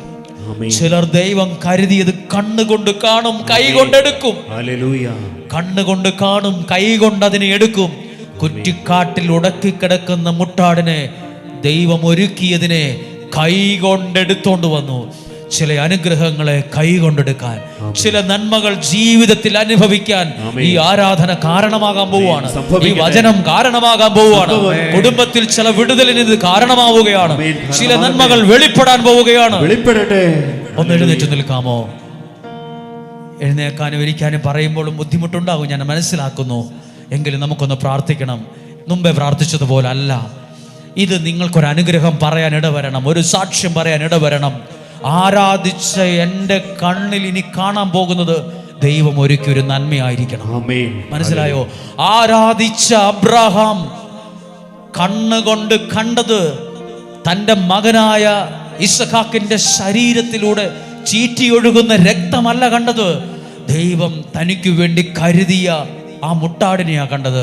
ആ മുട്ടാടിന്റെ സ്ഥാനത്ത് ദൈവം നിങ്ങൾക്ക് വേണ്ടി കരുതിയ ഒരു നല്ല ജോലി, ദൈവം നിങ്ങൾക്ക് വേണ്ടി കരുതിയ നല്ലൊരു ഭവനം, ദൈവം നിങ്ങൾക്ക് വേണ്ടി കരുതിയ നല്ലൊരു ജീവിത പങ്കാളി, ദൈവം നിങ്ങൾക്ക് വേണ്ടി കരുതിയ നല്ലൊരു ആരോഗ്യം, ദൈവം നിങ്ങൾക്ക് വേണ്ടി കരുതിയ സമാധാനം, ദൈവം നിങ്ങൾക്ക് വേണ്ടി കരുതിയ നന്മ, ദൈവം നിങ്ങൾക്ക് വേണ്ടി കരുതിയത് അധികം വൈകാതെ എന്റെ ദൈവമേ എന്റെ ജീവിതത്തിൽ എനിക്ക് കാണാൻ കഴിയണം. എന്റെ ജീവിതത്തിൽ അത് എനിക്ക് അനുഭവിക്കാൻ കഴിയണം. ഇനി എനിക്ക് അതിൽ താമസം പാടില്ല. എനിക്ക് അധികം വൈകാതെ അത് സാധിക്കണം. എനിക്ക് കരമുയർത്തി പ്രാർത്ഥിക്കുക. അബ്രഹാം വിറകെടുത്ത് ബലിപീഠമുണ്ടാക്കി കരമുയർത്തി ആരാധിച്ച അബ്രഹാം. ഇതിന് അബ്രഹാം തിരക്ക് കാണിച്ചില്ല കേട്ടോ. അബ്രഹാത്തിന് ഒരു വെപ്രാളവും ഇല്ല, ഒരു തിരക്കുമില്ല. തിരക്കുള്ളവർക്ക് ദൈവസ്വരം കേൾക്കാൻ പറ്റില്ല. തിരക്ക് മാറ്റിവെക്ക്. എന്നിട്ട് ചിലർക്ക് അനുഗ്രഹം വേണം, ആരാധിക്കാൻ ഇഷ്ടമില്ല. ചിലർക്ക് സൗഖ്യം വേണം, പക്ഷെ വചനം കേൾക്കാൻ താല്പര്യമില്ല. അല്ല, വചനം കേട്ട് പ്രാർത്ഥിക്കുന്നവർക്കാണ് ഇത് ദൈവം ഒരുക്കിയിരിക്കുന്നത്. ഇനി എനിക്ക് ഇവിടെ ഇരിക്കുന്ന എല്ലാ പ്രിയപ്പെട്ടവരോടും പറയാനുണ്ട്, ഇത് നിങ്ങളുടെ ജീവിതത്തിന്റെ വഴിത്തിരിവ.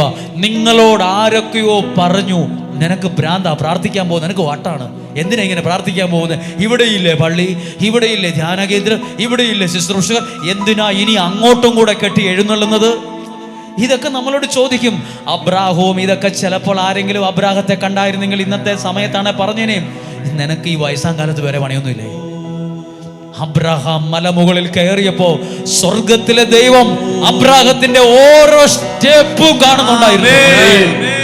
അബ്രഹാം നടന്നു നീങ്ങിയതും ആ മനുഷ്യന്റെ മനസ്സിന്റെ അകത്തുള്ള വേദനയുടെ ആഴവും ദൈവം ശ്രദ്ധിക്കുന്നുണ്ടായിരുന്നു. അതാ കത്തി എടുത്ത് ഉയർത്തിയ ഉടനെ കൃത്യം ടൈമിങ്ങിൽ വിളിക്കുന്നു. ഒരു 5 മിനിറ്റ് താമസിച്ചു പോയായിരുന്നെങ്കിൽ എല്ലാം കൈവിട്ടു പോയേനെ. കൃത്യസമയത്ത് വിളിക്കുക, അബ്രഹാം. ഇങ്ങനെയൊന്നുമല്ല, അബ്രഹാം ഞെടുങ്ങിപ്പോയി കാണും, പേടിച്ചു പോയി കാണും. അബ്രഹാം പേര് വിളിച്ചു.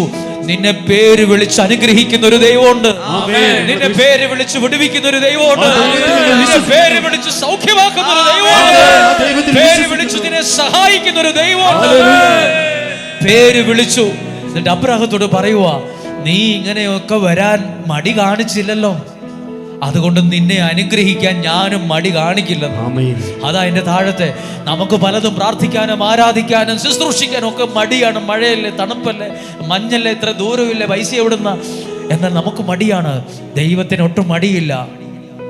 അബ്രാഹത്തോട് ദൈവം പറയുക, നീ ഇങ്ങനെയൊക്കെ ചെയ്യാൻ നീ ഒട്ടും മടി കാണിക്കാത്തത് കൊണ്ട് നിന്നെ ഞാൻ സമൃദ്ധമായി, ചുമ്മാതെയുള്ള അനുഗ്രഹമല്ല, ചുമ്മാ ഒരു പേരിനുള്ള അനുഗ്രഹമല്ല, വാക്കുകളിൽ പോലും ആഴമുണ്ട്. നിന്നെ ഞാൻ സമൃദ്ധമായി, ആരാധിക്കുന്നവന്റെ അനുഗ്രഹമാണ് സമൃദ്ധിയായ നന്മ. ആരാധിക്കുന്നവന്റെ അനുഗ്രഹമാണ് സമൃദ്ധിയായ നന്മ. തീർന്നില്ല, അബ്രാഹത്തോട് പറഞ്ഞു, നിന്റെ മക്കൾ ആകാശത്തിലെ നക്ഷത്രങ്ങൾ പോലെ. എവിടെ ആയിക്കൊള്ളട്ടെ, നിന്റെ കുഞ്ഞുങ്ങൾ നിനക്ക് അനുഗ്രഹമാകുന്നു.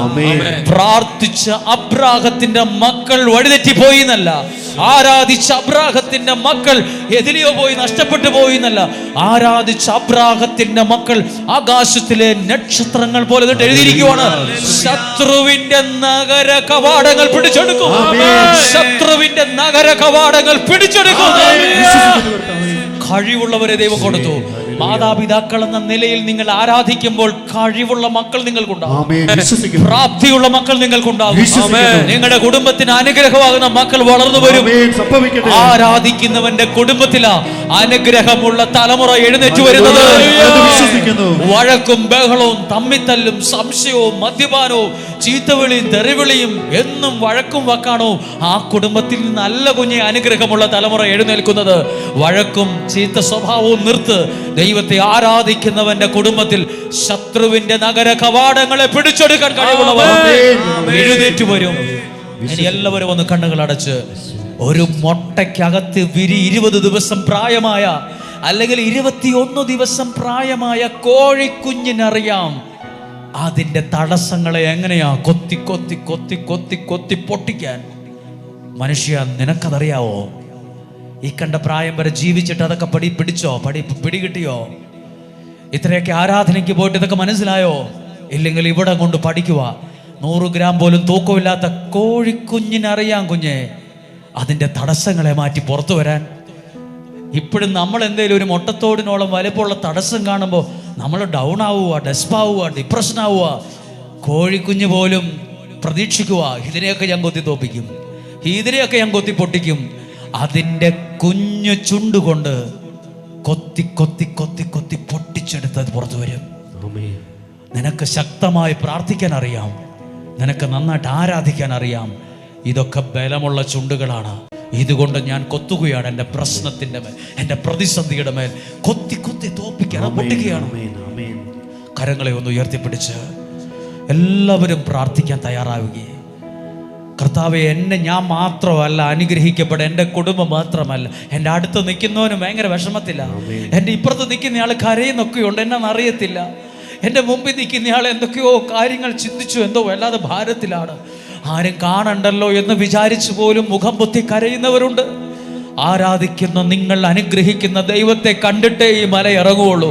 അധികം വൈകാതെ ചില നന്മകൾ നിങ്ങളുടെ ജീവിതത്തിൽ കയറി വരും. അങ്ങനെയെങ്കിൽ അബ്രാഹത്തെ പോലെ ആരാധനയുടെ അവസാനം ഒരു അത്ഭുതം കണ്ടതുപോലെ, ആരാധനയുടെ അവസാനം ഒരു ദൈവ പരിപാലന അനുഭവിച്ചതുപോലെ എല്ലാവരും ഒന്ന് സ്തുതിച്ച് പ്രാർത്ഥിക്കുന്നു.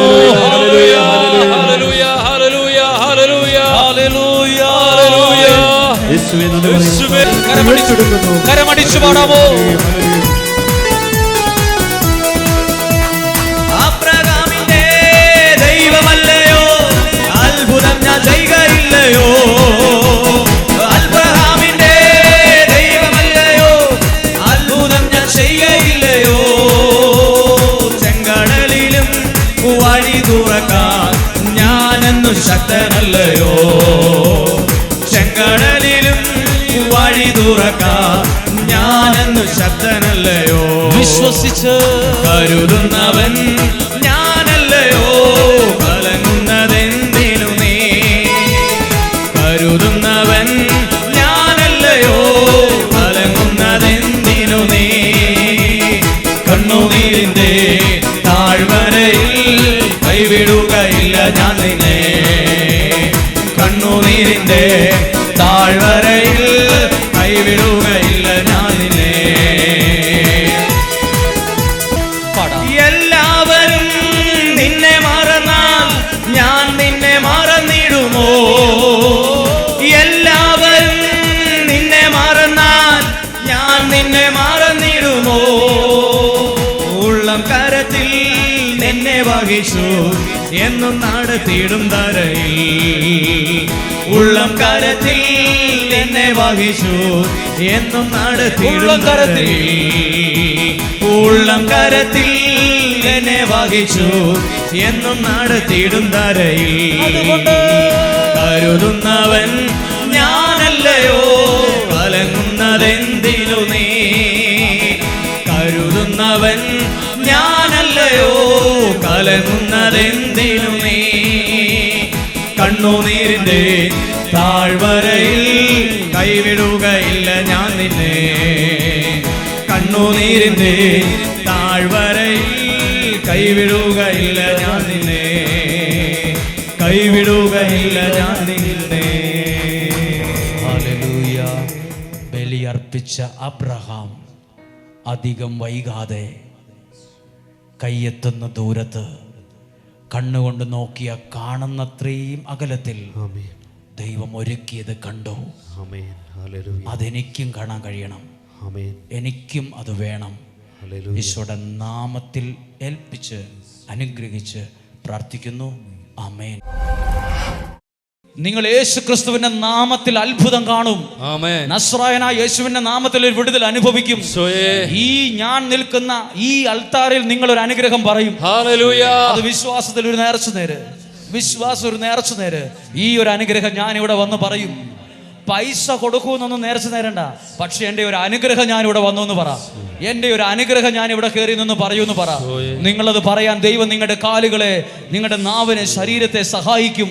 എല്ലാവരും ഒന്ന് പ്രാർത്ഥിക്കാൻ ഒരു നിയോഗ പ്രാർത്ഥന കരങ്ങളെ ഉയർത്തി നീട്ടിപ്പിടിച്ച് പ്രാർത്ഥിച്ച് നിയോഗം എടുത്തവരെ, നിയോഗം സമർപ്പിച്ചവരെ എല്ലാം ഏൽപ്പിച്ച് പ്രാർത്ഥിക്കുന്നു. ശുശ്രൂഷകർ ഈ അൾത്താരിൽ എഴുതി നിയോഗ പാത്രത്തിൽ നിയോഗം എഴുതിയിട്ട് എല്ലാ കാര്യങ്ങൾക്കും വേണ്ടി പ്രാർത്ഥിച്ചുകൊണ്ട് നസ്രായനായ യേശുവേ, എല്ലാ നിയോഗങ്ങളെയും അങ്ങ് സ്വീകരിച്ച് അനുഗ്രഹമാക്കി തരണമേ.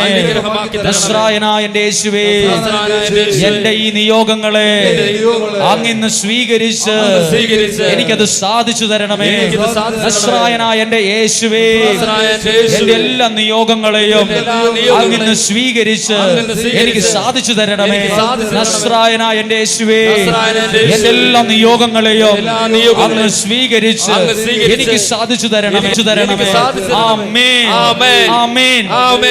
നസ്രായനായ എൻ്റെ യേശുവേ, എൻ്റെ നിയോഗങ്ങളെ അങ്ങ് സ്വീകരിച്ച് സാധിച്ചു തരണമേ. നസ്രായനായ എൻ്റെ യേശുവേ, എൻ്റെ നിയോഗങ്ങളെ അങ്ങ് സ്വീകരിച്ച് സാധിച്ചു തരണമേ. നസ്രായനായ എൻ്റെ യേശുവേ, എൻ്റെ നിയോഗങ്ങളെ അങ്ങ് സ്വീകരിച്ച് സാധിച്ചു തരണമേ.